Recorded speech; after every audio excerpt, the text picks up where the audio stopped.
নমস্কার, আমি দীপান্বিতা। কথামালা বর্ণিকা চ্যানেলে আপনাদের সবাইকে স্বাগত জানাই। আশা করি আপনারা সবাই ভালো আছেন। আজ আমি আপনাদের পাঠ করে শোনাব কল্লোল লাহিড়ীর লেখা ইন্দুবালা ভাতের হোটেল উপন্যাসের অন্তিম পর্ব। আমার গল্প পাঠ যদি আপনাদের ভালো লাগে তাহলে কিন্তু অবশ্যই আমার চ্যানেলটিকে সাবস্ক্রাইব করে আমার পাশে থাকবেন। আর গল্প কেমন লাগলো তা কিন্তু কমেন্টে জানাতে ভুলবেন না। তাহলে চলুন শুরু করি আজকের গল্প। কল্লোল লাহিড়ীর লেখা ইন্দুবালা ভাতের হোটেল উপন্যাসের অন্তিম পর্ব, কচু বাটা।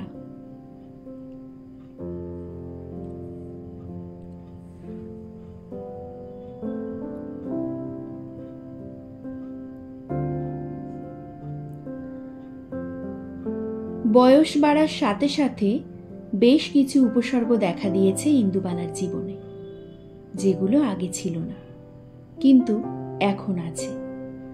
সারাদিন এক নাগাড়ে কাজ করে বেড়ানো মানুষটার এখন বেলার দিকে একটু ঝিমুনি ধরে। ইদানিং ভাত খেয়ে উঠলেই হয়। তখন ইন্দুবালার আর কিছু করতে ইচ্ছে করে না, শরীর যেন আর চলে না। তার সাথে কলকাতার বাতাসে উত্তরের শিরশিরানি খেললে শরীরটা একটু রোদ চায়, হাত পাগুলো মনে হয় রোদে পোহাই। কিন্তু সেই ফুরসত কি আছে ইন্দুবালার? তার হোটেলে আসা মানুষগুলো তো সবে ভাত খেয়ে যে যার কাজে গেছে। দুপুরের পড়ন্ত রোদে তার একটা হিসেব রাখার আছে। কজন খেলো, কজন এলো না, কারা আবার ওবেলা আসবে, কাদের বাড়িতে পাঠাতে হলো, কাদের শুধু ঘন্ট আর পোস্তর বড়া অর্ডার এলো, কতটা বাঁচল কতটা না, এইসব বিস্তারিত লেখালেখির একটা খাতা ইন্দুবালার আছে সেই ৭১ সন থেকে। এটা যদি হিসেবের খাতা হতো তাহলে কিছু বলার ছিল না, কিন্তু এখানে টাকার অঙ্কে কিছু মেলানো থাকে না। যা থাকে তাতে আরও নানান কিছু যোগ হয়। এত পুরনো এক জাবদা খাতা এতদিনে শেষ হয়ে যাবারই কথা ছিল, কিন্তু হয়নি। তার কারণ বছর বছর ইন্দুবালা সেই খাতার সঙ্গে আবার পাতা জোড়েন। মোড়ের মাথায় গণেশ বাইন্ডিং থেকে আগে হারান আসত। পয়লা বৈশাখের আগের দিন সেই খাতায় বড় ছুঁচ ঠুকিয়ে ফুটো করে জোড়া হতো পাতা। সেলাই করে আবার খাতার গায়ে জামা করে দিতেন ইন্দুবালা। সেই নতুন জামা আবার পরের বছর পাল্টে যেত। গেলবার হারান চোখ বোঝার পরে তার ছেলে শিব আসে। ইন্দুবালা নিজে সেই খাতা নাড়াচাড়া করতে পারেন না এখন আর। ওপরের ঘরে টেবিলের ওপরে রাখা থাকে। প্রতিদিন সেই খাতায় ইন্দুবালা নানান কিছু লিখে রাখেন। তার সাথে ফুল তোলা নকশা, সোয়েটারের মাপ, দিদা বলে ঝাঁপিয়ে পড়া ছেলে মেয়েগুলোর ফোন নাম্বার, আরও কত হিজিবিজি। ধনঞ্জয় বলে ওটা নাকি চিত্রগুপ্তের খাতা, বুড়ি পরপারে গিয়েও হিসেব মেলাবে। কিন্তু কি হিসেব সেটা ধনঞ্জয় জানে না। বড় নাতনি সুনয়নী একবার দেখেছে সেই খাতায় আছে নানা রান্নার কথা, কিছু কিছু ইন্দুবালার কথাও। সেই যে গেলবার সে বিদেশ থেকে এসে তার ঠাম্মার কাছে থাকলো বেশ কয়েক মাস, তখন এটা সেটা নেড়েচেড়ে দেখেছে মেয়ে, আর অবাক হয়েছে এত সুন্দর গুছিয়ে লিখতে পারে তার ঠাম্মি। একটা সাদা কালো ছবিও পেয়েছিল সে খাতাটার মধ্যে, ইন্দুবালার বিয়ের আগের ছবি, কোনো এক নড়বড়ে স্টুডিওতে গিয়ে তোলা। তাকে দেখালে বলেছিলেন কলাপোতা থেকে নৌকা করে টাউনে গিয়ে কোনো এক স্টুডিওতে তুলেছিলেন ছবিটা। এই ছবি দেখেই নাকি তার শাশুড়ি শেফালি রানীর পছন্দ হয়েছিল। সুনয়নী জানতে চেয়েছিল, আর দাদু, তিনি কিছু বলেননি? ইন্দুবালা কোনো উত্তর দেননি নাতনির কথার। কাজের সময় বিরক্ত করিস না বলে বড়জোর একটু ধমক দিয়েছিলেন। সুনয়নী এই বাড়িতে তার দাদুর ছবি দেখেনি, এমনকি বাবা, কাকা, পিসি কারোর কাছেই নয়। কেমন ছিল দাদুকে দেখতে ঠাম্মি? কেন দাদুর ছবি একটাও নেই বাড়িতে? পাগল করে দিত মেয়েটা প্রশ্ন করে করে। এমনকি বিয়ের একটা ছবি পর্যন্ত নেই কেন? আশ্চর্য হতো সুনয়নী। এটা কিছুতেই সে বুঝতে পারত না, থাকবে কি করে। সেই অজগায়ে কি আর ফটোগ্রাফার ছিল? খুলনা শহর থেকে কিংবা ঢাকা থেকে নিয়ে আসতে হতো তাদের। ইন্দুবালাকে বিয়ে দিতে গিয়ে বাবার আর একটুও খরচ করবার মতো অবস্থা ছিল না তখন। ছেলেকে পণ না দিতে হলেও মেয়ের গয়না গড়াচ্ছিল। ইন্ডিয়াতে মেয়েকে পাঠানোর খরচ ছিল, তার সাথে আশেপাশে গ্রামের মানুষদের আপ্যায়ন, খাতির যত্নে কম খরচ হয়েছে নাকি? কাজেই কোনো ছবি ওঠেনি, এমনকি শ্বশুর বাড়িতে এসেও না। বউ ভাত হয়নি, লোকজন আসেনি, তাহলে আর ছবি উঠবে কোথা থেকে? ফুলশয্যার দিন অনেক রাতে বাড়ি ফিরেছিলেন মাস্টার রতনলাল মল্লিক। তারপর দিন বেলা পর্যন্ত ঘুমিয়ে আবার বেরিয়ে গিয়েছিলেন। শাশুড়ি কতবার বলেছিলেন ছেলেকে, রতন, বৌমাকে নিয়ে একটা ফটো তুলে আয় বাবা। আজ যাব কাল যাব বলে আর যাওয়া হয়নি রতনের। নিমতলা শ্মশানে যেদিন মরার খাট ধরে বসেছিলেন ইন্দুবালা, একটি শিরিঙ্গে মতো লোক গলায় ক্যামেরা ঝুলিয়ে এসে বলেছিল, কি গো মা, ছবি তুলবে নাকি? শেষ স্মৃতি বলে কথা। লক্ষ্মীর মুখঝামটায় পালানোর পথ পায়নি সে। কাজেই ইন্দুবালার এই বাড়িতে তার স্বামীর কোনো ছবি নেই। আলতা ছাপ, পায়ের চিহ্ন নেই। যাবতীয় যা কিছু তিনি সেই শ্মশানেই অস্থির সাথে ভাসিয়ে দিয়ে এসেছিলেন। কিন্তু সত্যিই কি তাই? তার বংশরাই তো ঘুরঘুর করে বেড়াচ্ছে চোখের সামনে। ঠাম্মা, দিদা, মা বলে ডেকে চলেছে। জানতে চাইছে মাস্টার রতনলাল মল্লিকের ছবির কথা। এইসব কিছু ওই খাতায় লেখা নেই। ইন্দুবালা লেখেননি। নিজের মনের রাগ, দুঃখ, অভিমান, কষ্ট সেগুলো বড় আপনার, নিজের কাছেই রেখে দিতে হয়। না হলে যে মানুষটাকে তার বংশের কেউ দেখল না, জানল না, তার সম্পর্কে খারাপ কথা তাদের মনে বাজবে। ইন্দুবালা কোনোদিন ছেলে মেয়েদের কাছে তার বাবার কোনো প্রসঙ্গ উত্থাপন করেননি, নিন্দামন্দও না। এই বাড়ির রেওয়াজ মেনে শুধু মৃত্যুদিন পালন হয়েছে। শাশুড়ির আমলে ব্রাহ্মণ খাওয়ানো হতো। সবাই চলে যাওয়ার পর ইন্দুবালা সেই সব প্রথা তুলে দিয়েছেন। অনেক দিন পরে সুনয়নী প্রশ্ন করলে একবার ভেবেছিলেন সব বলবেন। তারপর ভাবলেন, থাক, যা মা গঙ্গায় ভাসিয়ে দিয়ে এসেছেন তার দিকে ফিরে তাকাবেন না। ওটা নিজের কাছে খুব সঙ্গোপনে থাক। খাতাটা এতটাই ভালো লেগে গিয়েছিল সুনয়নীর, সারাদিন সেটা নিয়ে বসে থাকত। খুঁটিয়ে খুঁটিয়ে পড়ত, সবকিছু দেখত, নোট রাখত তার আইপ্যাডে। ঠাম্মিকে যেন একটু একটু করে চিনতে পারছিল সে। বারবার মনে হয়েছিল, কেন আগে তার ঠাম্মিকে সে এত কাছ থেকে দেখেনি, কেন আরো অনেক অনেক কথা জানতে চায়নি। সবটা যে পেরেছিল তা নয়, কিন্তু সুনয়নী এটা বুঝেছিল তার চারপাশে দেখা মানুষগুলোর থেকে ইন্দুবালা কতটা আলাদা। চিন্তায়, ভাবনায়, জীবনে চলার পথে।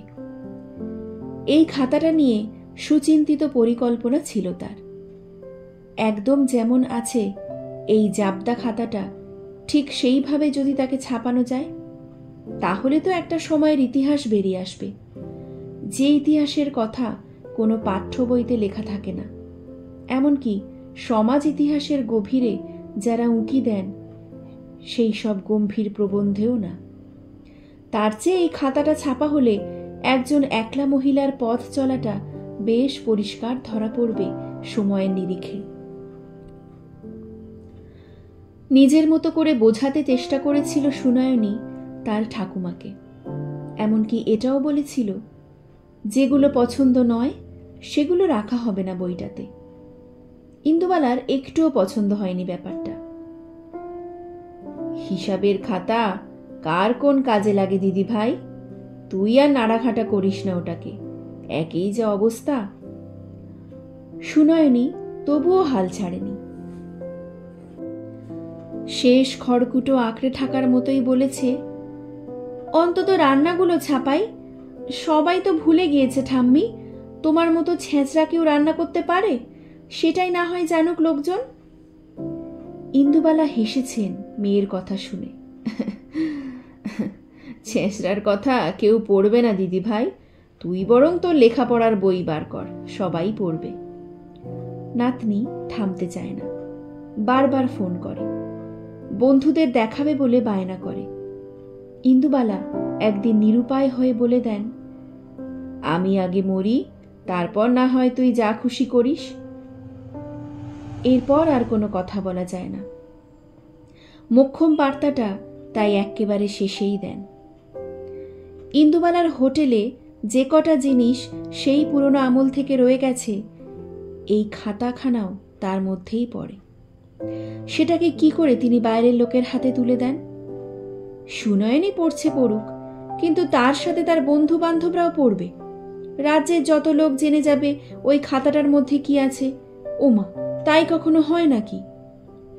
ওর পাতায় যে জিরান দেওয়া আছে মনিরুলের বকুল ফুল, লক্ষ্মীর বাড়ির তেজপাতা, 3 ছেলে মেয়ের হাত ছাপ, অলোকের ফেলে যাওয়া নিষিদ্ধ ইস্তিহারের একটা পাতা,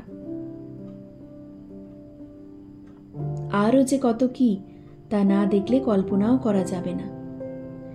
অলোক খুব সুন্দর শীষ দিয়ে একটা গান করত, কিসের ভয় সাহসী মন লাল ফৌজে লাফিয়ে হই পার। গানটাও লেখা আছে সেখানে। চোখ বন্ধ করেন ইন্দুবালা, সুরটা খোঁজার চেষ্টা করেন, পারেন না। কারেন্ট অফের সেই রাতগুলোকে হাতড়ান। কোথায় তারা? যে দিনগুলোকে ইন্দুবালা নিজেই ফিরে পান না, সেই সব কিছু তিনি দুহাত উজিয়ে দিয়ে দেবেন কি করে? থাকবার বলতে এইটুকুই তো তার নিজের, স্মৃতির বিসর্জন মনে নিজেকে নিঃশেষ করে দেওয়া। ধনঞ্জয় ছাদ থেকে কাপড় তুলতে এলে বুড়িকে দেখে মায়া হয় তার। বারান্দায় মাদুর পেতে বসে বুড়ি ঝিমোচ্ছে, মাথা নেমে এসেছে পায়ের কাছে। একটা বালিশ নিয়ে রোদটায় শুলে কি হয়? সারা জীবন কারোর কথা কোনোদিনও শুনল না। দুপুরের পর কতবার সে বলেছে, ওগো মা, একটু এলিয়ে এসো দেখিনি, গাখানা বিছানায়। বুড়ি কথা শোনেনি। এত কাজ কাজ করে মাথা খায় বুড়ি যে কারোর দম ফেলার সময় থাকে না। ঘর থেকে বালাপোষটা এনে বুড়ির গায়ে চাপা দেয় ধনঞ্জয়, যত্ন করে পায়ের ওপরে টেনে দেয় তা। মুখের দিকে হাঁ করে চেয়ে বসে থাকে, যার সব থাকতেও কেউ নেই, যার ঘর আলো করা সংসার, 2 ছেলে মেয়ে, তাদের সব বাচ্চারা হই হই করে মাথায় করে তুলে রাখত তোমাকে। এইভাবে এত কষ্ট করে আছো কেন মা?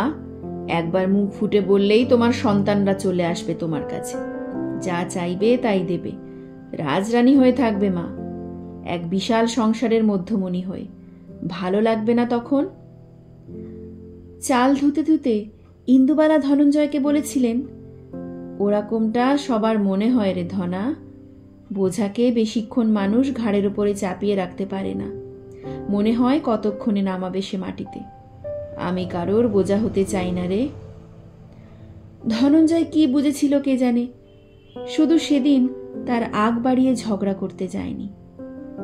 বুড়ি নিজেই তার কাজ খুঁজে নিয়েছিল বিস্তর।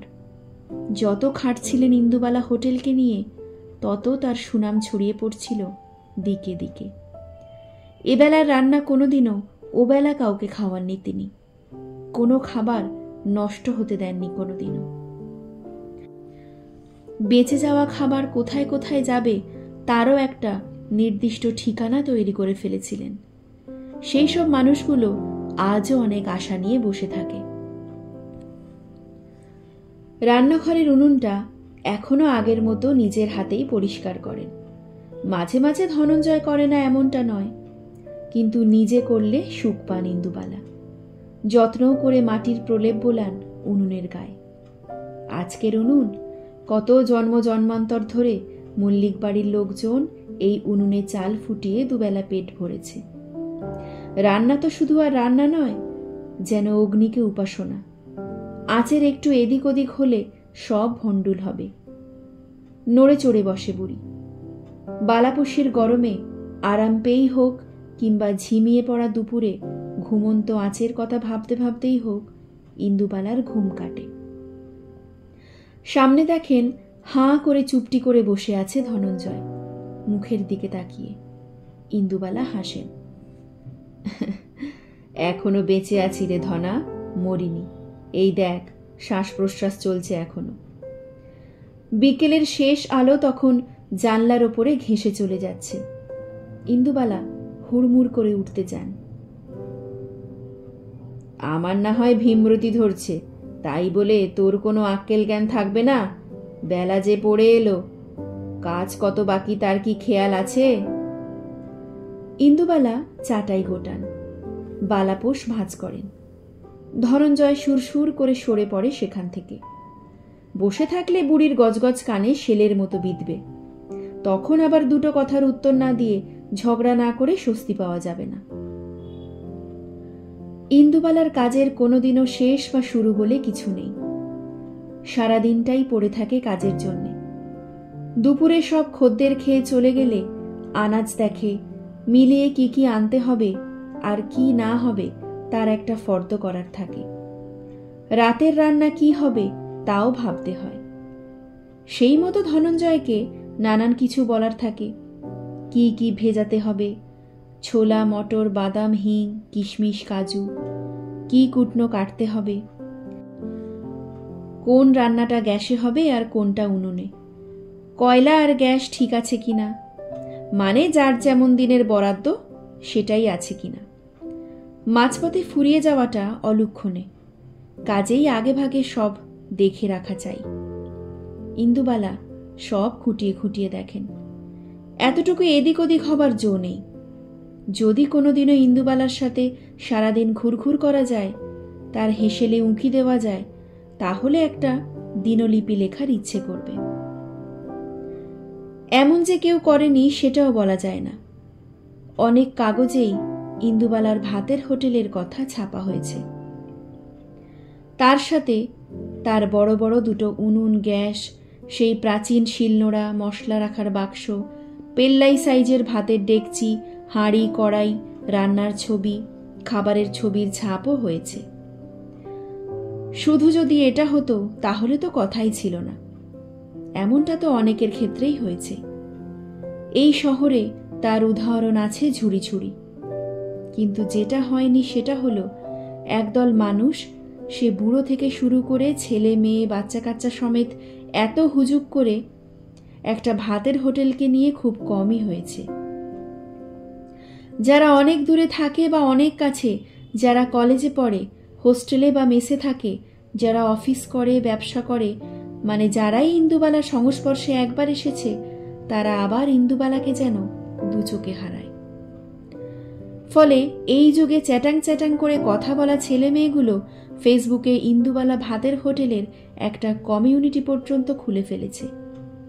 সেখানে যেমন প্রতিদিনের মেনু আপডেট হয়, ঠিক তেমনি রান্নার ছবি থাকে, তার সাথে সেই রান্নার গল্প। এমনকি সেই দিন ইন্দুবালার মেজাজ কতটা উনুনের আঁচের সাথে ওঠানামা করছে সেটাও। কত কত মানুষ যে এই পেজ লাইক করেছে তার ইয়াত্তা নেই। ইন্দুবালার কাছে তাদের ভাত খাওয়ার কথা লিখেছে, গল্প লিখেছে। বাড়ি থেকে অনেক দূরে স্বজন পরিজন ছেড়ে চলে আসা এক অজানা অচেনা শহরে শুধুমাত্র একটা ভাতের হোটেল কিভাবে তাদের বাড়ির কথা, মায়ের কথা, ঠাম্মার কথা মনে করিয়ে দিয়েছে, সেই নিয়ে ভুরি ভুরি লেখা আছে, কমেন্ট আছে, জাঁকিয়ে চলছে গ্রুপটা। ইন্দুবালা এত কিছু জানেন না, তার ইচ্ছেও করে না এইসব নিয়ে মাতামাতি করতে। হোটেলে অনেক কাজের মধ্যে তিনি অন্য কিছু যেন ভাবতেও পারেন না। তবুও কি ভাবতে হয় না তাকে? হয়। এই ফেসবুকের পেজ হওয়ার পর থেকে নানান রকমের বিপদ নানান দিক থেকে আসতে থাকে।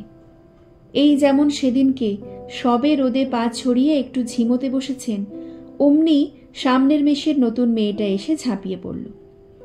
চশমার ভেতর থেকে গোল গোল চোখ করে বলল, তুমি কচু বাটা কেন আর করো না ঠাম্মা? ইন্দুবালা ঝিমোচ্ছিলেন। ঘোর লাগা চোখে বোঝার চেষ্টা করেন কি বলছে মেয়েটা। কোথায় থাকো? খাওয়া হয়েছে? খিদের পেটে কচু খাবে কেন? ধনাকে বলো ভাত গরম করে দেবে, আর অবেলায় ভাত খেতে ইচ্ছে না করলে রুটি করে দেবে। চাও যদি বেগুন পোড়াও খেতে পারো। অল্প করে কুলের তেল দিয়ে মেখেছি, গন্ধ হয়েছে বেশ। মেয়েটা আরো চোখ গোল গোল করে বলে, ধুর, তুমি কি সব ভুলে যাও নাকি ঠাম্মা? এই তো খেয়ে গেলাম। রুটি না খেলেও বেগুন পোড়া ছাড়বো তুমি ভাবলে কি করে? খেয়েছি। কি করে যে সব অদ্ভুত জিনিস মাথা থেকে বার করো। বেগুন পোড়ায় কুলের তেল, জাস্ট ফাটাফাটি। ইন্দুবালা হাসেন। বড় বড় বয়ামে কুল জিরানো থাকতো তেল দিয়ে। ঠাম্মার যে কত রকমের আচারের আহ্লাদ ছিল। প্রত্যেক ঋতুতে আলাদা আলাদা ফল, তাদের আচার, তার সাথে তেল। সেই তেল আবার রান্নার সাথে মেশানো। সে অনেক ঝক্কি ঝামেলার কাজ, আমি অত পারি না। তা কোথায় থাকো তুমি? মেয়েটা হাত তুলে দেখায়, ওই তো রাস্তার ওই দিকের মেসে থাকি। সঞ্চারী, খাতায় যে নাম লিখলাম। ইন্দুবালা এগোন রান্নাঘরের দিকে। বাহ, সুন্দর নাম তো, সঞ্চারী। কে রেখেছিল? মা? সঞ্চারী বলে, দূর, মা রাখবে কোথা থেকে? সে তো জন্মের দিনই মারা গেছে। থমকে দাঁড়ান ইন্দুবালা চৌকাঠের কাছে। ঘুরে তাকান মা মরা মেয়েটার দিকে। সঞ্চারী এগিয়ে আসে। বাবা দিয়েছিলেন নাম, তা বাবাও এখন আর নেই। একটা কঠিন অসুখ হয়েছিল, চলে গেছে। মামা মামির কাছে থাকি, মানে ওরা আমাকে দেখে, লোকাল গার্জেন। এমনিতে আমার কেউ নেই জানো, কিন্তু অনেক অনেক বন্ধু আছে। এখন তো কলেজ, তাই মেসে থাকতে হয়। বললেই কেউ ছাই গাদায় হওয়া একটা কচু গাছ অমনি উপড়ে দিয়ে চলে আসবে? আর যে সে কচু হলে তো হবে না, সেই মানকচুর ভেতরে দুধে টইটুম্বর হতে হবে। গাছ দেখলে বুঝতে হবে গর্ভিণী সে। অনেক তরিজুত করে তাকে তুলতে হবে, রান্না করতে হবে।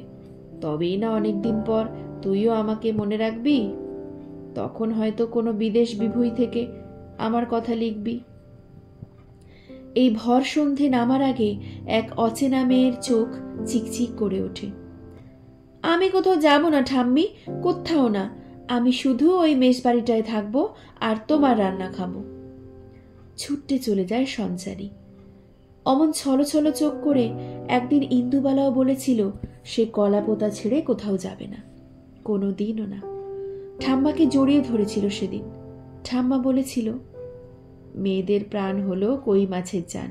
কত কি যে করতে হবে আর কত কি যে দেখতে হবে জীবনে। এই ছোট গ্রামটায় আমার মতন কেন পড়ে থাকবি বলতো? সবে শীত আসা সন্ধে কবেকার ঠাম্মার মুখ মনে করায় এক অচেনা ছোট্ট মেয়ে। কার বেশ ধরে এসে তুমি আমার কাছে আজ খেতে চাইছো ঠাম্মা? আমি যে বড্ড বুড়ি হয়ে গেছি, তোমার ইন্দু যে আগের মতো আর নেই গো। চোখ থেকে জল পড়ে। ধনঞ্জয় ঘরে এলে বুড়ি চোখ মুছে। একটু পরে দেওয়া যেত না আঁচটা? ধোঁয়ায় চোখ জ্বলে গেল যে ধনা।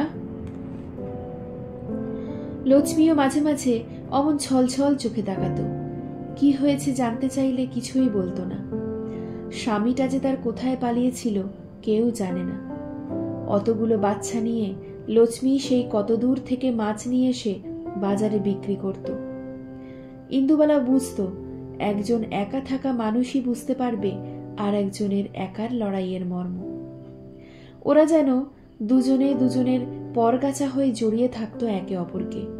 খুব টানাটানির সময়ও কিছুতেই লক্ষ্মীকে টাকা পয়সা দেওয়া যেত না।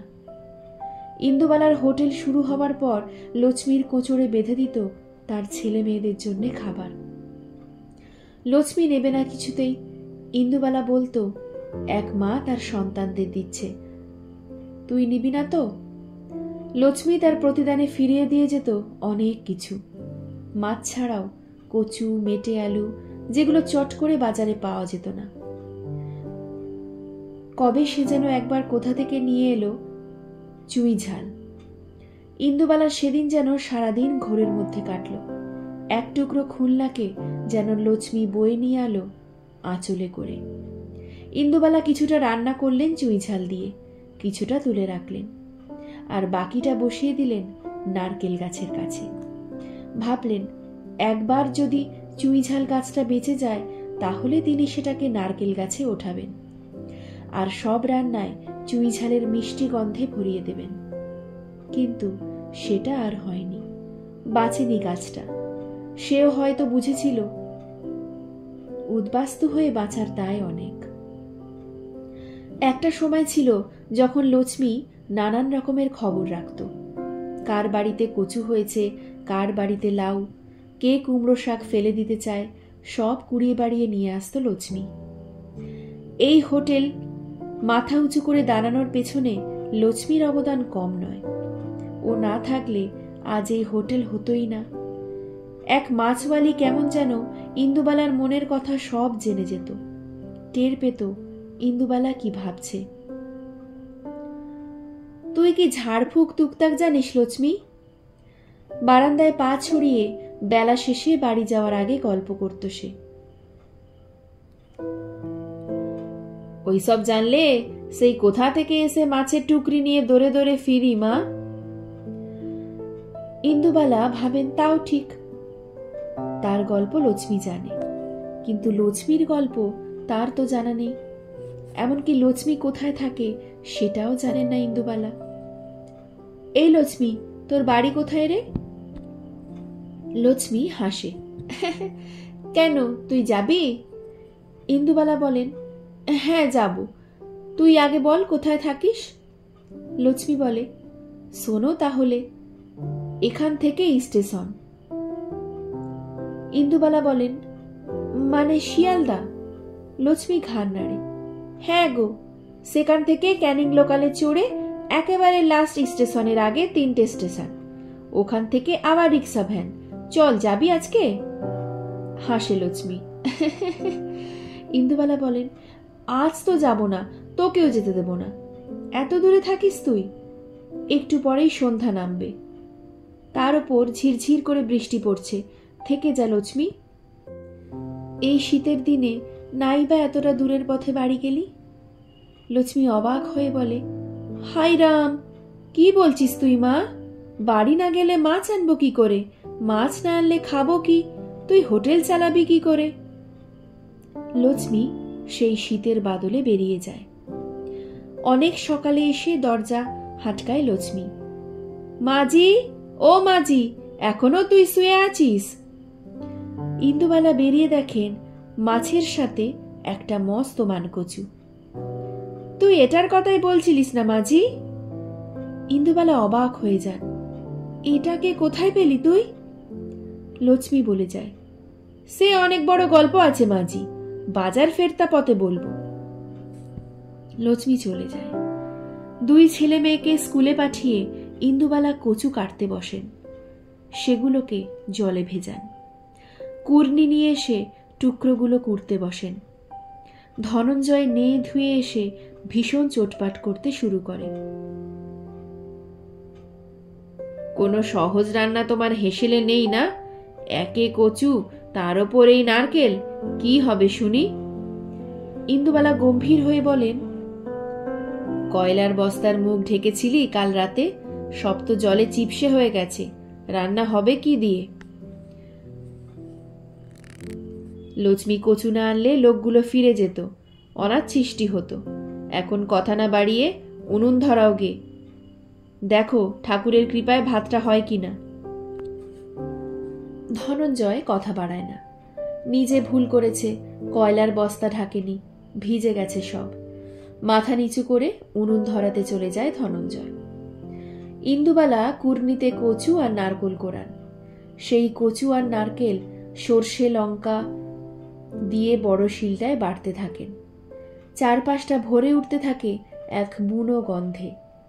অনেক দিন পরে খুলনার কলাপোতা যেন হাতছানি দিয়ে ডাকে। ইন্দুবালাকে ডাকে বোস পুকুরের পাশে বাঁশঝাড় পেরিয়ে কচু বন। শীতের অবেলার বৃষ্টি। মাথায় দুটো বড় কচু পাতা নিয়ে দুই ভাই বোন কচু তুলতে যায়।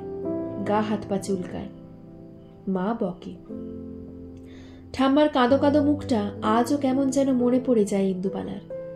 জ্বরের পরে স্বাদহীন মুখে খেতে চেয়েছিলেন কচু বাটা, মাকে বলেনি। জানেন এই বাদলায় কিছুতেই তিনি ইন্দুবালাকে পাঠাবেন না। ইন্দুবালাকে ডেকে বলেছিলেন, নিয়ে আসবি নাকি ইন্দু, বসেদের বাগান থেকে একটা কচু তুলে? ইন্দু না বলতে পারেনি। ভূতের ভয় ছিল তার, তাই ভাইকে সঙ্গে নিয়ে গিয়েছিল সে। কিন্তু ইন্দু চিনবে কি করে ভালো মানকচু? সেসব তো অনেকদিন আগেই ঠাম্মা নিজে হাতে করে শিখিয়েছে। চারপাশ থেকে ছড়ার মতো পাতা যার বেরিয়েছে, ফুলের মতো হয়ে আছে গাছ, সে জানবি গর্ভবতী। মাটির নিচে লুকিয়ে রেখেছে সন্তানকে, তার মধ্যে টইটুম্বর দুধ।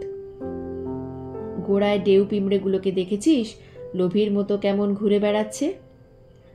ঠাম্মা বড় শাবল নিয়ে এসেছিলেন।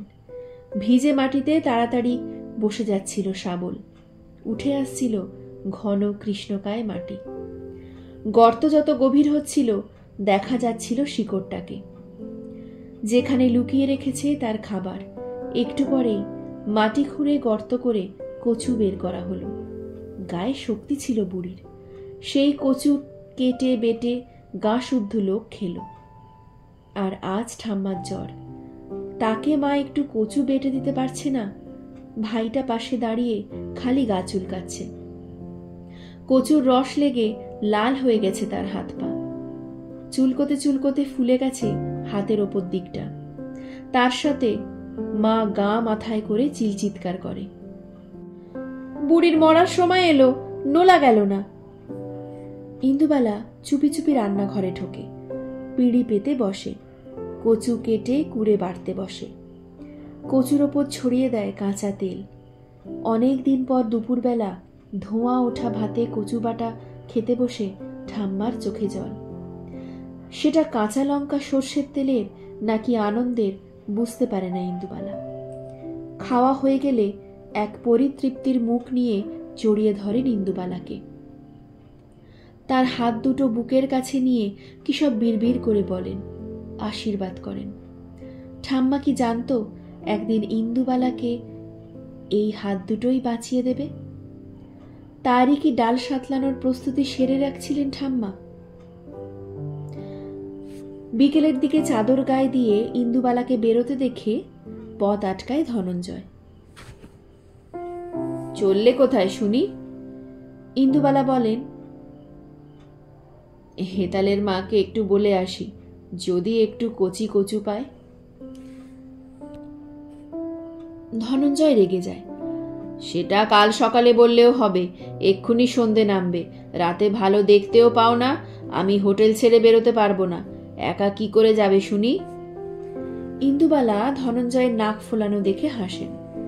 জানিস না আমার যে একজোড়া বেড়ালের চোখ আছে, রাতেও দেখতে পায় ভালো। ধনঞ্জয় বিরক্ত হয়। কচু বাটা করতেই হবে, যে যা বলবে তোমাকে তাই করতে হবে না? না বলতে পারো না তুমি? ইন্দুবালা বলেন, ও মা, সে কি কথা, মেয়েটা মুখ ফুটে একটু কচু বাটা খেতে চেয়েছে, না বলবো কি করে? ধনঞ্জয় চিৎকার করে, তুমি কিন্তু বলেছিলে লক্ষ্মী মারা যাওয়ার পরে এই বাড়িতে কচু বাটা হবে না। কেমন যেন ধাক্কা খান ইন্দুবালা। সন্ধে নামছে সবে, শীত আসা শহরে। ছেনুমিত্তির লেনে যে কটা পুরনো বাড়ি রয়ে গেছে, যেগুলো এখনো ফ্ল্যাট হয়ে যায়নি, সেগুলোর জানলাও বন্ধ। অনেক উঁচু উঁচু ফ্ল্যাটগুলোতে বাইরে থেকে বোঝা যায় না সেখানে মানুষ আছে কিনা, কিংবা থাকলেও প্রাণের কোনো অস্তিত্ব আছে কিনা। মাঝে মাঝে কাপড় জামা জানলা কিংবা বারান্দায় ঝুললে বোঝা যায় ওখানে কেউ বাস করে। ইন্দুবালার এই মুহূর্তে নিজেকে বড় একা মনে হয়। কবেকার লক্ষ্মীর কথা মনে পড়ে যায়। সারাক্ষণ চারপাশে যাদের সাথে কথা বলেন তাদের মধ্যে যে লক্ষ্মী নেই সেটাই ভাবতে পারেন না তিনি, জানো না। কেন তিনি এতদিন বেঁচে আছেন এই ভাবনা মাথায় চাগার দেবার আগেই হন হন করে হাঁটতে থাকেন ইন্দুবালা হেতালের মায়ের ঝুপড়ির ঘরের দিকে। বাজার থেকে ফেরার পথে লক্ষ্মী বলে, কই মাঝি, দাও দেখি ভাত খাই তোমার কচু বাটা দিয়ে। শীতের বৃষ্টিতে ভিজে চুপসে গেছে লক্ষ্মী। ইন্দুবালা আলমারি থেকে নিজের একটা কাপড় বের করে দেন। লক্ষ্মীর বারণ করা সত্ত্বেও গরম জল করে দেন স্নানের জন্য। আসন পেতে গরম ভাত খেতে দেন লক্ষ্মীকে। কচু বাটা দিয়ে ভাত মেখে লক্ষ্মী মুখে তোলে। এটা কি করেছিস মাঝি? অবাক হয়ে তাকায় ইন্দুবালার দিকে। ভালো লাগেনি তোর? ভয় ভয় জানতে চান ইন্দুবালা। লক্ষ্মী বলে, ভালো মানে বহুত ভালো। শুধু কচু বাটা দিয়ে সব ভাতটা খেয়ে নেয় লক্ষ্মী।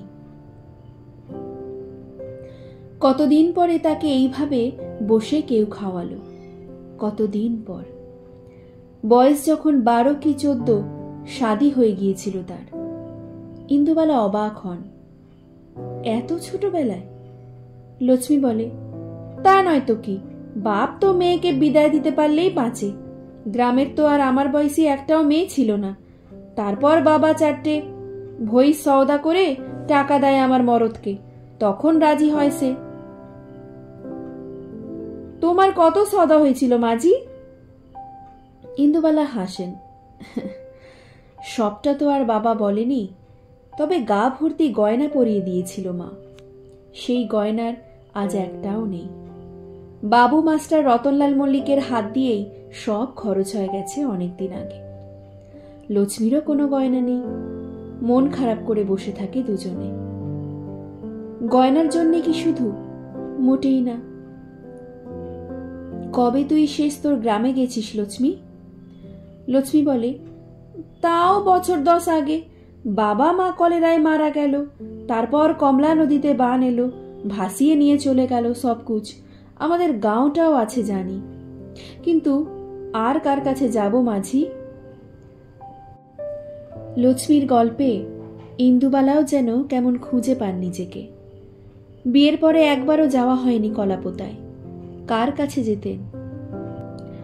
কেউ ছিল না সেই পোড়ো ভিটায়। সেদিন ইন্দুবালা লক্ষ্মীকে আর যেতে দেয়নি। পরের দিন বন্ধ। অনেক করে বলেছিলেন, থেকে জানা লক্ষ্মী, সারা রাত দুজনে গল্প করব। সত্যি করেও ছিলেন তাই। কত কত যে গল্প দুজন দুজনের জন্য তুলে রেখেছিলেন তার হিসেব ওই জাবদা খাতাও দিতে পারে না। তুই যদি আমাদের গাঁও কি দরওয়াজার কাহিনী শুনিস তা তাজ্জব বনে যাবি মাঝি। ইন্দুবালা অত শত হিন্দি জানেন না।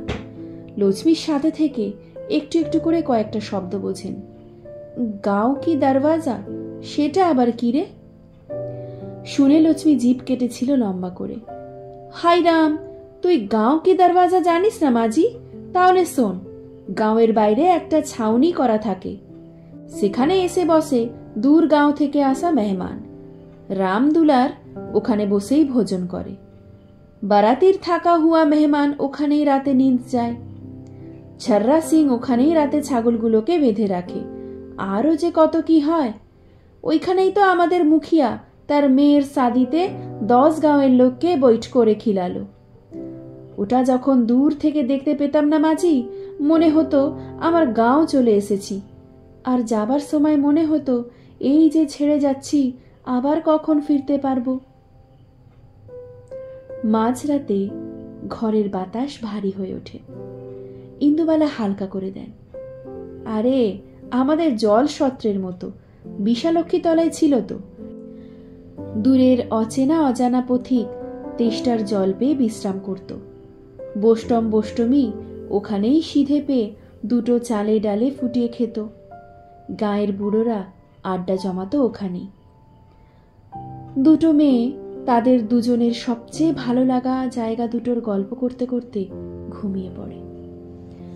সকালে উঠে ইন্দুবালা দেখেন লক্ষ্মী নিজে উনুন ধরিয়েছে, আটার বড় বড় গোল গোল লেচি বানিয়েছে, তার মধ্যে ছাতু দিয়ে উনুনের আঁচে সেঁকছে। দিশি টমেটো সেদ্ধ করেছে, তার মধ্যে ধনেপাতা, কাঁচা লঙ্কা এইসব দিয়ে একটা চাটনি করেছে। তোকে আমার কামলা গাঁয়ের একটা খানা খাওয়াবো মাজি। ইন্দুবালা চেখে দেখেছেন অন্যরকম স্বাদ তার। শুকনো পিঠে যদি এইভাবে করা যেত, ছাতুর বদলে নারকেলের পুর। কি বলে রে এই খাবারটাকে লক্ষ্মী? লক্ষ্মী জানতে চায়। আগে বলো, ভালো লাগছে কি? আমার মরদ একসাথে কত খেয়ে নিত। বাচ্চারা আমার এই লিট্টি খাওয়ার জন্য বসে থাকে মাজি। আর চাটনি পছন্দ হয়নি? খুব ভালো লেগেছে ইন্দুবালার। লক্ষ্মী, আমি তোর এই কমলা গাঁয়ের চাটনিটা নিয়ে নিলাম রে। লিট্টি তো আর তোর মতো বানাতে পারবো না, চাটনিটা চেষ্টা করে দেখতে পারি। সেদিন বিকেলে বাস ট্রেন চলার পরে লক্ষ্মী চলে গিয়েছিল, কিন্তু গোটা বাড়িতে ছিটিয়ে রেখে গেল ইন্দুবালার একটা না দেখা কমলা গ্রামকে। তার পাশ দিয়ে তীর তীর করে বয়ে চলা কমলা নদীকে, নদীর ধারে ছট পুজো, হোলিকে। আজ যেন মনে হচ্ছে হিতালের মায়ের দোকানটা বড্ড বেশি দূরে। ধনঞ্জয়কে সঙ্গে আনতে পারলে ভালো হতো। রাগ করে এইভাবে ছুটে বেরিয়ে আসা মোটেই উচিত হয়নি ইন্দুবালার। যদি রাস্তায় পড়ে যান তাহলে একটা কাণ্ড ঘটবে, ঠিক যেমন হয়েছিল লক্ষ্মীর। বুঝতে পারেনি ট্রেন আসছে। মাথায় ছিল মাছ ভর্তি ঝুড়ি, তাড়া ছিল বাজারে আসার। সেদিন আবার কালেক্টর অফিসের বড়বাবু বলেছিলেন কচু বাটা খেতে আসবেন। লক্ষ্মীর ঝুড়িতে ছিল মাছ, কাঁধের বস্তার বোঁচকায় ছিল বড় কচু, দিশি ছোট টমেটো, খুব ঝাল লঙ্কা, ধনেপাতা। অনেক ভোরে কুয়াশার মধ্যে অন্যমনস্ক লক্ষ্মী বুঝতে পারেনি ট্রেন এসে পড়েছে খুব কাছেই। পার হতে পারেনি লাইন। ছিটকে পড়েছিল মাছের ঝুড়ি, কাঁধের বস্তা। দেহ থেকে আলাদা হয়ে গিয়েছিল ওই হাসি খুশি মুখটা। অনেক বেলায় খবরটা এসেছিল। ইন্দুবালা তখন কালেক্টর অফিসের লোকজন নিয়ে হিমশিম খাচ্ছেন।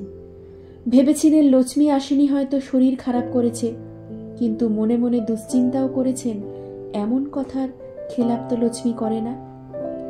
সব ভাবনা চিন্তা চাপা দেওয়ার জন্যে ইন্দুবালা আরও রান্নার পদ বাড়িয়ে দিয়েছেন। ততক্ষণে কচু বাটার জায়গায় ঢুকে পড়েছে ছেঁচড়া।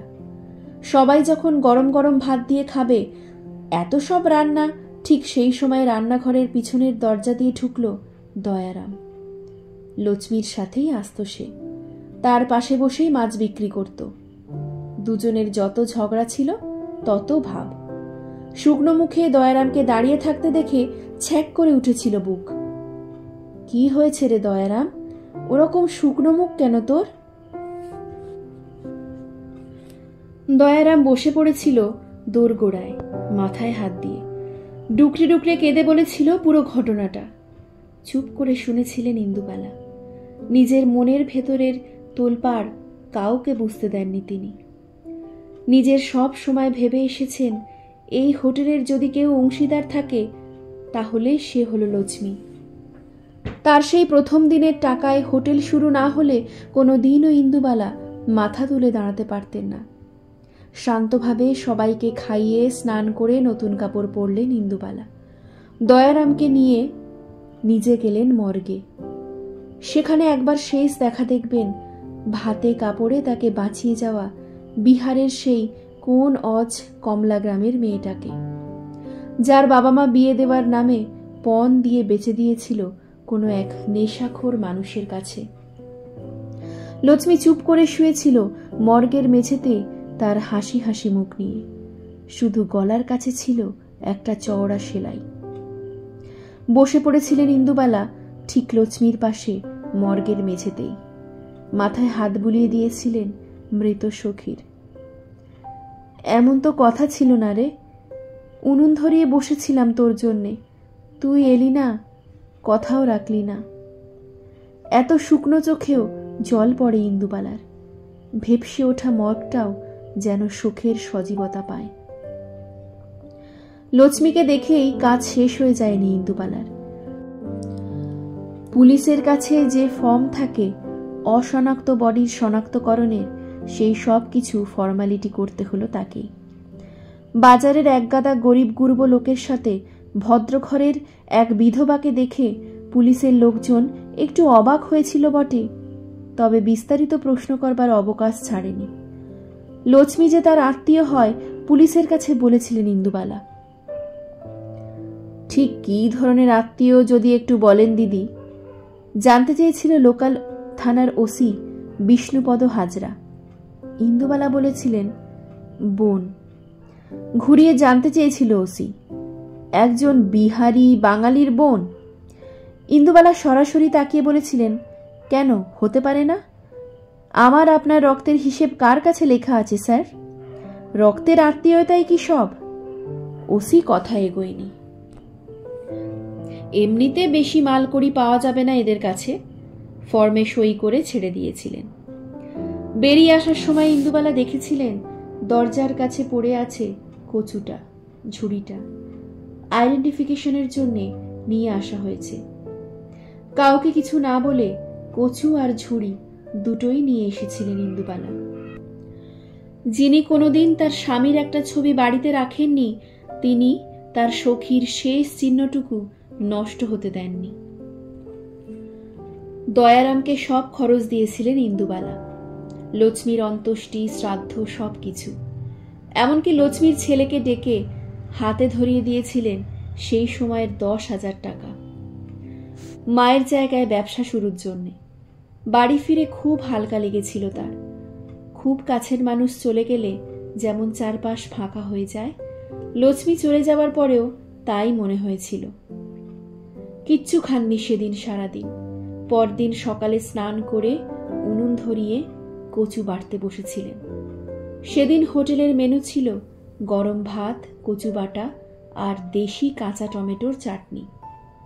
পরে সেটা নাম বদলে রেখেছিলেন লক্ষ্মী চাটনি। চাটনি হয়ে গেলে তার উপরে ছড়িয়ে দিতেন গন্ধরাজ লেবুর সুবাস। প্রথম ভাত নামার পরেই শাল পাতায় থালায় তুলে নিয়েছিলেন সেদিন ইন্দুবালা। কচু বাটা আর চাটনি পাশে দিয়ে বাগানের নারকেল গাছটার তলায় রেখে এসেছিলেন। মাটির গ্লাসে ছিল জল। গড় হয়ে প্রণাম করে সেই খোলা বাগানে লক্ষ্মীকে অনুরোধ করেছিলেন শেষবারের মতো ভাত খেয়ে যেতে। আর পেছন ফিরে তাকাননি। বাগানের দরজা বন্ধ করে ধনঞ্জয়কে বলেছিলেন আজকের পর থেকে কচু বাটা রান্নাটা বন্ধ তার হোটেলে।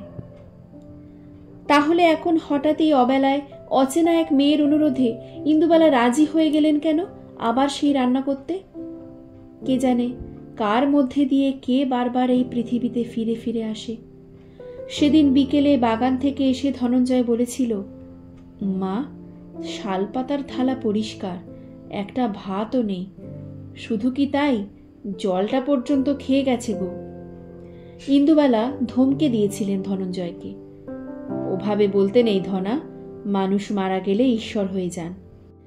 এখনো কাঁচা মাছ আসলে প্রথমে ওই লক্ষ্মীর ঝুড়িতেই রাখা হয় সব, তারপর সেখান থেকে সব ধুতে যায়, ভাজতে যায়। কিছু কিছু অদ্ভুত সংস্কার ইন্দুবালা আজও মনে মনে মেনে চলেন। সেদিন হেতালের মায়ের দোকান বন্ধ ছিল, কাজেই ইন্দুবালাকে বেশ কয়েকদিন পর পর নতুন কচুর জন্যে বাজারে হেতালের মাকে বলে রাখতে হলো। সেই বউটি অনেক খুঁজে পেতে সোনারপুর পেরিয়ে আরও কোন অজপাড়াগায় থেকে কচু এনে দিলে ইন্দুবালা পরপর কয়েকটা দিন কচু বাটা করলেন। ঝামেলা হলো বিস্তর। চারপাশের লোকজন তো এলোই। কৃষ্ণনগর থেকে এলেন সেই অধ্যাপক অমলেন্দু, সঞ্চারী পরিচয় করিয়ে দিল। কাঁচা পাকা দাড়ি, চোখে ভারী পাওয়ারের চশমা। চিনতে পারছেন না আমাকে দিদি? যখন পায়ে হাত দিয়ে প্রণাম করল তখনও বুঝতে পারেননি ইন্দুবালা। চশমা খুলতেই ঝন্টুকে চিনতে পারলেন তিনি। এমন জ্বর বাঁধিয়েছিল ছেলেটা নিজে গিয়ে খাবার দিয়ে আসতেন ইন্দুবালা। তোর মনে আছে লক্ষ্মীকে ঝন্টু ওই যে ঝুড়ি করে মাছ দিয়ে যেত আমাকে? ঝন্টু মনে করার চেষ্টা করে, পারে না। ধনঞ্জয় খ্যাচ খ্যাচ করে। কচুর ডাই পড়ে আছে, সেগুলো কখন কাটা হবে বাটা হবে কে জানে। ঝন্টু তার ব্যাগ থেকে কৃষ্ণনগরের সরভাজা বার করে দেয়। ইন্দুবালা সবাইকে বসতে বলেন। কচি কচুকে ভালো করে ধুয়ে কুড়ে নারকেল সর্ষে আর কাঁচা লঙ্কা দিয়ে মিহি করে বেটে উপরে ছড়িয়ে দেন কাঁচা সর্ষের তেল। গরম ভাতে সেই কচু বাটা নিমেষে শেষ হয়। সবাই হাপুসুপু শব্দ তোলে। কচি দেশি টমেটোর চাটনি লোকজন চেটেপুটে খায়। অনেক দিন পরে পড়ন্ত বেলায় রান্নাঘরের দরজায় লক্ষ্মী এসে দাঁড়ালে ইন্দুবালা একটু অবাক হন না, শুধু বিড়বিড় করে বলেন, তোকে আজ আর কেউ মনে রাখেনি রে লক্ষ্মী। লক্ষ্মী হাসে, কোনো কথা বলে না, শুধু চেয়ে থাকে ইন্দুবালার দিকে। কি বলতে চাইছে লক্ষ্মী ইন্দুবালাকে? বিদায় বেলার আমন্ত্রণ? ইন্দুবালার কেমন যেন শীত করে, তড়িঘড়ি দোতলায় ওঠেন। ধনঞ্জয়ের বেড়ে দেওয়া ভাতের থালা সরিয়ে রেখে কিচ্ছুটি না খেয়ে বারান্দায় এক চিলতে রোদে আচার কাসুন্দি আর বড়ির পাশে ঘুমিয়ে পড়েন।